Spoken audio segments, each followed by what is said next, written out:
వాగర్తావివ సంపృక్తు వాగర్త ప్రతిపత్తయే జగతః పితరౌ వందే పార్వతీ పరమేశ్వరౌ. సుప్రభాతం channel ప్రేక్షకులందరికీ నమస్కారం. కనుమ పండుగ, పశువుల పండుగ అనగానేమి, ఈ పండుగ యొక్క విశిష్టత ఏంటి, ఈ పండుగను నిర్వర్తించుకునేటువంటి విధి విధానాలు ఏంటి అనే విషయం ఇప్పుడు మీకు తెలియజేస్తున్నాను.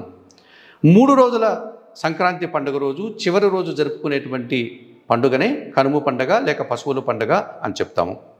భోగి పండుగ అయిన తర్వాత, సంక్రాంతి పండుగ అయిన తర్వాత 3వ రోజు ఈ కనుమ పండుగను జరుపుకుంటాము. రైతులకు, వ్యవసాయదారులకు వారితో పాటు పాలు పంచుకుని శ్రమకు ఓర్చి పంటలు పండించడంలో తమ యొక్క బాధ్యతను, తమ యొక్క భాగం కలిగినటువంటి శ్రమజీవులైనటువంటి ఈ ఆవులకు, ఎడ్లకు, ఇతర జంతువులకు, పెంపుడు జంతువులకు వాటిని గౌరవిస్తూ, వాటిని సత్కరిస్తూ, వాటిని అలంకరించి పూజలు నిర్వర్తించేటువంటి పండుగే ఈ కనుమ పండుగ, పశువుల పండుగ. ఈరోజు ఆవులకు, ఎడ్లకంతా కూడా స్నానం ఆచరించి పూలతో అలంకరించి వాటిని ఊరేగింపుగా తీసుకెళ్ళి సంతోషపెట్టేటువంటి సంఘటన జరుగుతుంది. కొన్ని సందర్భాల్లో వాటికి కూడా పోటీలు నిర్వర్తించి, ఎడ్ల పోటీలు నిర్వర్తించి సంబరాలు జరుపుకుంటారు.